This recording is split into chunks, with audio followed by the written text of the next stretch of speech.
Hello student, how are you all? Today we will discuss types of heat engine. In the previous lecture we will discuss about heat engine. Today types of heat engine. Student first जो है types of engine की अगर हम बात करें तो इसको हम दो कैटेगरी में डिवाइड करते हैं, एक्सटर्नल कंबशन इंजन और internal combustion engine. External combustion engine में बच्चे क्या होता है, इसमें जो फ्यूल बर्न होता है वो आउटसाइड द मेन बॉडी होता है। इसमें बच्चे जो फ्यूल बर्न होता है जिससे हीट को जो है सोर्स बनता है हीट का, वो फ्यूल जो है बच्चे वो outside the main body burn होता है। तो बच्चे इसकी डेफिनेशन में हमारे पास क्या आ जाएगा, those engines in which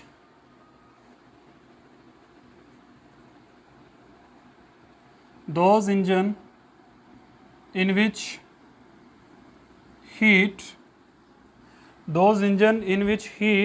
is produced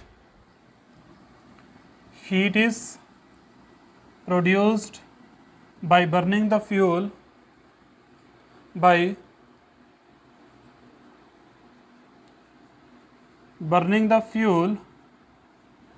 outside the main body, तो बच्चे ऐसे इंजन को हम क्या कहते हैं, एक्सटर्नल कंबशन। बच्चे एक्सटर्नल का मतलब ही यहाँ पर यह है कि आउटसाइड द मेन बॉडी। ठीक है बच्चे, तो ऐसे इंजन को हम क्या कहते हैं, हमारे पास क्या होता है, outside the main body of the engine. Okay बच्चे, इसकी एग्जांपल की अगर हम बात करें तो बच्चे स्टीम इंजन जो है हमारा एग्जांपल बच्चे जो है स्टीम इंजन जो है वो क्या है, हमारा एक्सटर्नल कंबशन इंजन है, स्टीम इंजन। ठीक है बच्चे, तो एग्जांपल में आपने याद रखना जो स्टीम इंजन है बच्चे ये हमारे पास क्या है, एक्सटर्नल कंबशन इंजन बच्चे होता है। अगर बच्चे हम एफिशिएंसी की बात करें ना, तो ये जो इंजन थे बच्चे इनकी जो एफिशिएंसी थी यानी नीटा बच्चे था, इनका जो नीटा था ऐसे इंजन का बच्चे जो एफिशिएंसी थी ये 12% टू 16% तक वेरी करती थी, which is very very less than, यानी जितनी ये हीट लेते थे उसका सिर्फ 12% हिस्सा बच्चे ये वर्कडन में लगाते थे, बाकी रिजेक्ट कर देते थे। बच्चे ये इनके एफिशिएंसी थी किसकी, हमारे पास एक्सटर्नल कंबशन इंजन की। तो बच्चे नेक्स्ट है हमारे पास इंटरनल कंबशन इंजन। क्या होता है internal combustion engine, those engine in which the heat is produce by burning the fuel outside the, नहीं बच्चे inside the main body, inside the main body of the engine. तो बच्चे ऐसे engine को देखो आपने आउटसाइड और इनसाइड याद रखें, आउटसाइड में एक्सटर्नल होगा और बच्चे इनसाइड में हमारे पास क्या आएगा, इंटरनल कंबशन इंजन। तो बच्चे ऐसे इंजन जिसमें हमारे पास क्या होता है, जो हीट है वो जो प्रोड्यूस करता है फ्यूल वो बच्चे इनसाइड द मेन बॉडी होता है। इसकी एग्जांपल बच्चे आपको समझ में आ जाएगी, petrol and diesel engine. Petrol and diesel engine बच्चे जो हैं वो हमारे कौन से हैं, पेट्रोल एंड डीजल इंजन बच्चे कौन सा टाइप ऑफ इंजन होते हैं, इंटरनल कंबशन इंजन होते हैं। ऐसे इंजन को बच्चे एक और नाम होता है कंबशन इंजन को बच्चे हम क्या बोलते हैं, they are also called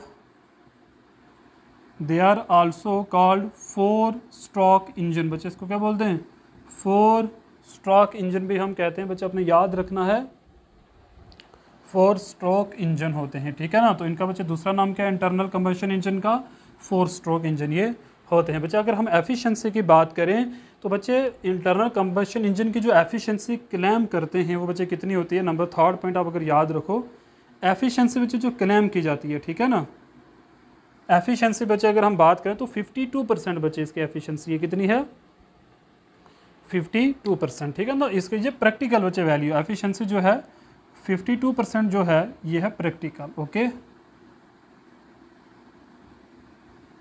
sorry theoretical, practical नहीं बच्चे थ्योरेटिकल में है। ठीक है, थ्योरेटिकली। और बच्चे अगर हम बात करें प्रैक्टिकली जो है, प्रैक्टिकली बच्चे अगर हम बात करें जो पेट्रोल इंजन बच्चे होते हैं उनकी एफिशिएंसी कितनी होती है, 26%, ओके। और डीजल इंजन के बच्चे कितनी होती है, डीजल इंजन होते हैं 40%। तो बच्चे कौन सा इंजन ज़्यादा एफिशिएंट है हमारे पास, डीजल इंजन ज़्यादा एफिशिएंट होता है। फिर भी बच्चे हम पेट्रोल वाली गाड़ियाँ क्यों लेते हैं, बच्चे इसका रीज़न क्या है, तो चलिए बच्चे ये भी डिस्कस करते हैं।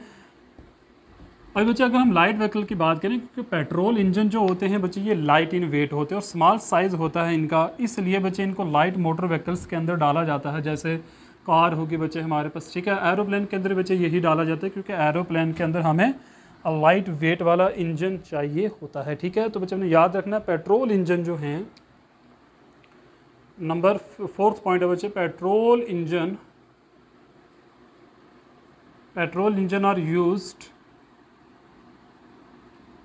are used in aeroplane and light motor vehicle। और बच्चे कहाँ पर यूज़ होते हैं? लाइट मोटर व्हीकल्स के अंदर, light motor vehicles, because light in weight, इनका बच्चे वेट जो है वो भी लाइट होता है, एंड स्मॉल इन साइज। और बच्चे जो हैवी व्हीकल्स हैं हमारे पास, उनमें हम कौन सा इंजन यूज़ करते हैं? Diesel engine, okay. ताकतवर बच्चे ज़्यादा होते हैं ये इंजन, डीजल इंजन जो है इनमें कैपेसिटी ज़्यादा होती है, ठीक है ना। डीजल इंजन जो बच्चे वो कहाँ पर यूज़ किए जाते हैं? हैवी व्हीकल्स के अंदर, ठीक है, बिकॉज ये हैवी इंजन होते हैं। तो बच्चे ये था हमारे पास टाइप्स ऑफ इंजन की जो बच्चे मैंने बात की। अब बच्चे हम चलते हैं अपने नेक्स्ट टॉपिक की तरफ। रिवर्सिबल एंड इरिवर्सिबल प्रोसेसेस कौन से होते हैं? Reversible and irreversible, okay.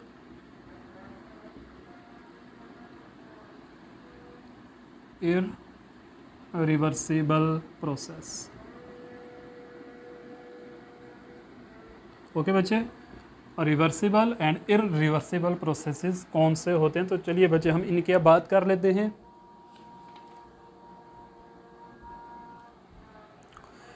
ऐसा प्रोसेस, नंबर 1 बच्चे हम बात करेंगे, पहले अपने समझना है रिवर्सिबल प्रोसेस कौन सा प्रोसेस होता है। तो बच्चे ऐसा प्रोसेस जिसमें क्या होता है, मान लो बच्चे ये हमारा सिस्टम है ए बी सी, ये बच्चे सिस्टम ए से बी मूव करके जा रहा है, बी से सी मूव करके जा रहा है। बच्चे समझने इस बात को, मान लो जब सिस्टम ए पर था, प्रेशर 10 एटमॉस्फेरिक प्रेशर था बच्चे मान लो, ठीक है, और टेम्परेचर मान लो 21 डिग्री सेल्सियस का टेम्परेचर था जब ये बच्चे यहाँ पर था। और भी काफ़ी सारे फैक्टर हो सकते हैं, बट मैं आपको समझा रहा हूँ बच्चे, ठीक है। जब ये पॉइंट बी पर बच्चे पहुँचा तो मान लो इसका 11 एटमॉस्फेरिक प्रेशर हो गया और ये टेम्परेचर 22 डिग्री सेल्सियस हो जाएगा, ठीक है। और बच्चे जब यहाँ पर पहुँचा तो मान लो 12 एटमॉस्फेरिक प्रेशर हो जाएगा और टेम्परेचर बढ़कर बच्चे कितना हो जाएगा? 23 डिग्री सेल्सियस हो जाएगा। तो बच्चे यह है इनिशियल से फाइनल की तरफ जा रहा है, इनिशियल से फाइनल की तरफ ये सिस्टम हमारा मूव कर रहा है, ठीक है बच्चे, चेंजिंग आ रही है। अब अगर ऐसा हो जाए, अगर हम सिस्टम को फाइनल से इनिशियल की तरफ लेकर आएँ, याद रखना बच्चे, अगर हम सिस्टम को फाइनल से इनिशियल की तरफ लेकर आएँ तो एग्जैक्टली उसी जगह के ऊपर जहाँ से बच्चे वो गुजर कर गया, एग्जैक्टली हर पॉइंट पर जाते समय बच्चे जो उसने वैल्यूज़ गेन की थी, जो टेम्परेचर था, जो प्रेशर था बच्चे, जो वॉल्यूम था, वो वैसा ही होना चाहिए उसी पॉइंट के ऊपर जब वो वहाँ से गुजर रहा होगा। जब वो वापस बच्चे आएगा इनिशियल स्टेट की तरफ तो हर जगह पर उसके जो चेंज, जैसे जैसे वो चेंज हुआ तो वापस रिटेन करना चाहिए उसी चेंज को। अगर सी से वापस बी पर आएगा तो बी पर उसका यही हालात होने चाहिए, बी से ए पर आएगा तो उसकी ये वाली प्रॉपर्टीज़ होनी चाहिए। तब बच्चे ऐसे प्रोसेस को हम क्या कहते हैं? रिवर्सिबल प्रोसेस, यानी एग्जैक्टली ये वैसे ही फॉलो करता है जैसे ये चल कर गया था, एग्जैक्टली वैसे ही बच्चे चल कर आया है। फॉर एग्जाम्पल बच्चे हम कहीं चल कर जाते हैं, अब अगर बच्चे हमने क्या किया, जहाँ जहाँ हमारे कदमों के निशान पड़े थे जाते समय, अगर आते समय उन्हीं कदमों को वही एग्जैक्टली बच्चे वैसे हमारे पाँव होने चाहिए, ठीक है, उतनी ही वेलोसिटी होनी चाहिए जितनी वेलोसिटी चल कर बचे गए थे, उस वक्त हम कहेंगे हमने रिवर्सिबल प्रोसेस किया है। बट बच्चे ये मुमकिन नहीं है, कभी भी किसी सिस्टम रिवर्सिबल प्रोसेस नहीं बनाया जा सकता, कोई भी सिस्टम बच्चे रिवर्सिबल नहीं होता। तो चलिए बच्चे इसकी डेफिनेशन लिख लेते हैं रिवर्सिबल प्रोसेस की, इसको रब कर लेते हैं।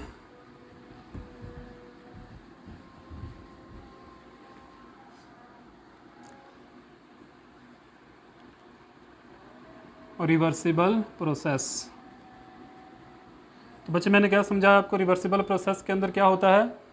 The thermodynamic process, the thermodynamic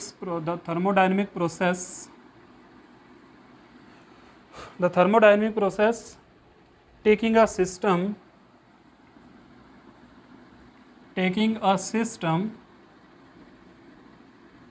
from initial to final state, initial to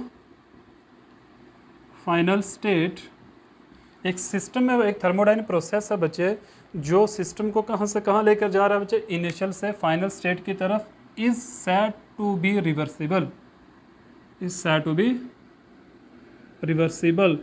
यानी जो थर्मोडायनेमिक प्रोसेस ऐसा कर रहा है जो इनिशियल से फाइनल स्टेट की तरफ किसी सिस्टम को लेकर जा रहा है, उस थर्मोडायनेमिक प्रोसेस को बच्चे हम कब रिवर्सिबल कहेंगे, अगर क्या होगा, इफ़, अगर बच्चे ये क्या करता है, अगर ये इस चीज़ को फॉलो कर लेता है, if the process can be turned back, अगर हम बच्चे प्रोसेस को क्या करते हैं, वापस घुमाते हैं बच्चे, टर्न बैक करते हैं, सच दैट, इस तरीके से, such that both the system and surrounding,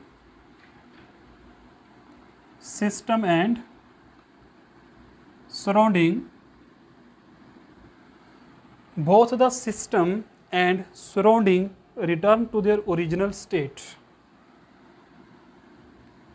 or return to their original state such that, किस तरीके से बचे, सच दैट बार बार तो नहीं लिखेंगे, can be turn back such that, that is बच्चे ओरिजिनल स्टेट पर वापस आएगा इस तरीके से, with no other changes anywhere. Okay बच्चे, with no other changes, with no changes other where, और बच्चे कहीं पर भी नहीं होनी चाहिए, ठीक है ना, anywhere with no other changes anywhere। बच्चे बस ये आपने याद रखना, ठीक है ना। The thermodynamic process taking from system initial to final state is said to be reversible if the process can be turn back such that both the system and surrounding return to original state. बच्चे original state का meaning ये है कि exactly ये follow करेगी उसी जगह पर वैसे ही प्रॉपर्टीज शो करेगी जैसे बच्चे इसने जाते समय शो ऑफ किया था। तो आई होप बच्चे आपको यहाँ तक समझ में आया होगा। चलते हैं बच्चे कुछ कंडीशंस के ऊपर कि कब एक प्रोसेस रिवर्सिबल हो सकता है, कौन कौन से ऐसी कंडीशन है बच्चे जिनको ये फॉलो करता है, ठीक है। तो बच्चे आई होप कि आपने डेफिनेशन लिख ली होगी। ओके, कंडीशंस, क्या कंडीशन है बच्चे इसके लिए। नंबर वन कंडीशन, कंडीशन बच्चे क्या है हमारे पास, कंडीशंस नंबर वन। बच्चे आपने याद रखना है कंडीशन क्या है रिवर्सिबल प्रोसेस के लिए। कहता है बच्चे जो प्रोसेस है वो कैसे प्रोसीड होना चाहिए। The process proceed at a very slow rate, at a very slow rate, यानी कि जो प्रोसेस है बच्चों क्वाजी स्टैटिक होना चाहिए, क्वाजी स्टैटिक प्रोसेस होना चाहिए। तो बच्चे ऐसे प्रोसेस का रिवर्सिबल होने के चांसेस ज़्यादा होते हैं जो बच्चे कैसा प्रोसेस होगा, क्वाजी स्टैटिक होगा। क्वाजी स्टैटिक का बच्चे मतलब ये है कि इनफाइनाइटली स्लो प्रोसेस होगा बच्चे, ये बहुत स्लो प्रोसेस बच्चे चलेगा। आप ऐसे समझ सकते हो आप बर्फ़ को पिघलाना चाहते हैं, आपकी बर्फ़ पिघलने के लिए 100 डेज़ ले लेती है बच्चे, ठीक है। तो ऐसा प्रोसेस बहुत स्लो है ना, 100 डेज़ कौन वेट करेगा बच्चे बर्फ़ को पिघलने का, ठीक है। तो ये स्लो प्रोसेस है कि वो आस्ता आस्ता बच्चे पिघल रही है, आस्ता आपने अपनी स्टेट को चेंज करती है। तो बच्चे ये फर्स्ट कंडीशन है रिवर्सिबल प्रोसेस की, ठीक है। दूसरा बच्चे ये है हमारे पास, दूसरी जो कंडीशन है वो है हमारा जो सिस्टम है बच्चे वो क्या होना चाहिए, the system is in mechanical equilibrium. किसमें बच्चे होना चाहिए, मैकेनिकल इक्विलिब्रियम होना चाहिए, ठीक है ना। बच्चे बस वही बात है जो मैंने आपको बताई है, ठीक है ना। एनर्जी की अगर हम बात करें, मास एनर्जी मैकेनिक्स के बच्चे, मास हो वेलोसिटी हो पार्टिकल की, जैसे जैसे सिस्टम जा रहा था जो पार्टिकल ने वेलोसिटीज गेन करी थी जिस पॉइंट के ऊपर, वैसा ही बच्चे वो वापस आते हुए सेम होना चाहिए, ठीक है। तीसरा बच्चे है सिस्टम जो है वो क्या होना चाहिए, केमिकल इक्विलिब्रियम में भी होना चाहिए। The system is in chemical equilibrium, chemical equilibrium भी बच्चे होना चाहिए इसका, ठीक है। नंबर फोर्थ बच्चे क्या हमारे लिए कंडीशन है, और बच्चे ये थर्मल इक्विलिब्रियम में भी होना चाहिए। मैन बच्चे the system is in thermal equilibrium, okay. तो बच्चे ये कुछ कंडीशंस हैं एक प्रोसेस को क्या होने के लिए, थर्मल इक्विलिब्रियम में बच्चे यहाँ पर, ठीक है ना, थर्मल इक्विलिब्रियम, ठीक है बच्चे। तो ये कुछ कंडीशंस हैं एक प्रोसेस को बच्चे क्या होने के लिए, एक प्रोसेस को रिवर्सिबल होने के लिए, ठीक है बच्चे। और बच्चे मैंने जैसे आपको लिखाया है, नो प्रोसेस, कोई प्रोसेस यूनिवर्स के अंदर, नो प्रोसेस इज ट्रूली, सच्चाई के अंदर बच्चे अगर देखें, इज रिवर्सिबल, यानी कोई भी प्रोसेस इस नेचर में रिवर्सिबल नहीं होता, ओके। तो बच्चे ये आ गया हमारे पास रिवर्सिबल प्रोसेस। तो नेक्स्ट है बच्चे इररिवर्सिबल प्रोसेस। तो just opposite of reversible process, यानी कि जो काम रिवर्सिबल कर सकता है वो इररिवर्सिबल में बच्चे नहीं हो सकता है। तो ऐसा प्रोसेस जो एग्जैक्टली बच्चे अपनी स्टेजेस को फॉलो नहीं करता है, तो बच्चे ऐसे प्रोसेस को हम क्या कहते हैं, irreversible process, okay. Irreversible process. तो चलिए बच्चे इसकी डेफिनेशन देख लेते हैं। क्या डेफिनेशन है बच्चे इररिवर्सिबल प्रोसेस की, any process which does not बच्चे जो क्या नहीं करता है, which does not satisfy any condition of, satisfy any condition of reversible process, यानी जो रिवर्सिबल प्रोसेस की किसी कंडीशन को फॉलो नहीं करता, तो बच्चे ऐसे प्रोसेस को हम क्या कहते हैं, is called reversible process, okay. तो बच्चे अपने याद रखना है, इररिवर्सिबल प्रोसेस ऐसे प्रोसेस को कहते हैं बच्चे जो फॉलो नहीं करता है। और बच्चे हमारे नेचर के अंदर सारे प्रोसेसेस कैसे हैं, हमारे पास इररिवर्सिबल होते हैं। तो बच्चे ये था आज का हमारा लेक्चर। आई होप कि आपको समझ में आया होगा। Okay, thank you very much, have a nice day.